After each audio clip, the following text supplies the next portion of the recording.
A lot of problems involving trigonometric functions use two fundamental limits that I'm going to write now. Limit x approaches 0 of sine x divided by x. Now this ratio, if you try to plug 0, then you get 0 over 0. But this ratio is equal to 1 in the limit. And there's one other limit that's going to be useful. And that has to do with cosine x. So cosine x minus 1 over x. This is equal to 0. So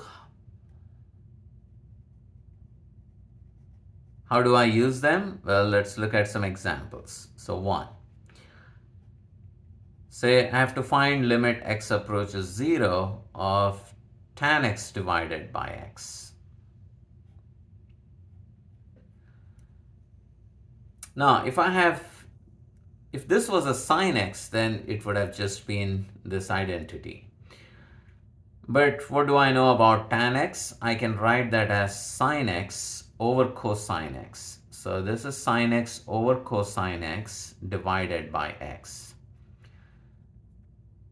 So that turns out to be limit x approaches 0 of sine x over, the cosine x could be written in the denominator, so I can write this as x cosine x.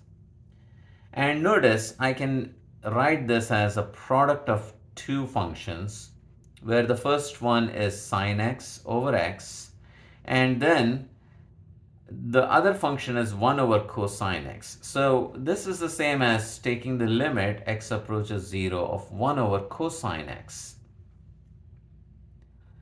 Now this limit is equal to 1, and what is cosine of 0? If I try to plug 0 here, I get 1. So it's okay. If you're getting a meaningful number like 1, then you can plug x equal to 0. And you get 1 over 1. So that's our answer. That's equal to 1. All right, let's use one other problem. Limit x approaches 0 of, say, I don't have sine x, but I have sine 5x over, let's say I don't have 5x, but I have 3x. Now notice that if this was also a 5, then if x approaches 0, 5x also approaches 0. So I don't have to restrict myself to just sine x over x, but I could have said sine of 5x over 5x. This is also equal to 1, because whenever x approaches 0, I know that 5x also approaches 0. So I can rewrite this as 5x, and then it has the same form. So this is true, but I don't have 5x. I have only 3x. So what do? Well, I should find a way to turn the denominator into a 5x. So I could multiply both numerator and denominator by 5. And then what do I notice? And then I can pull the 3 from the denominator outside and the 5 here. I don't need this 5 in the numerator, and I don't need this 3 in the denominator. So I can write this as 5/3 limit x approaches 0 of sine 5x over 5x. So this is 5/3 times a 1, and that is equal to 5/3. Now, the answer is 5/3, but we could not have pulled the 5 out and the 3 out, because sine of 5x is not same as 5 sine x. All right, so this is something that we have used. We have used this one to find some other limits. Now let's try to come up with a problem that we could use this limit for. So say limit x approaches 0 of, say, I have cosine square x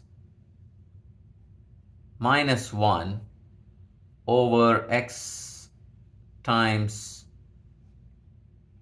cosine x plus x.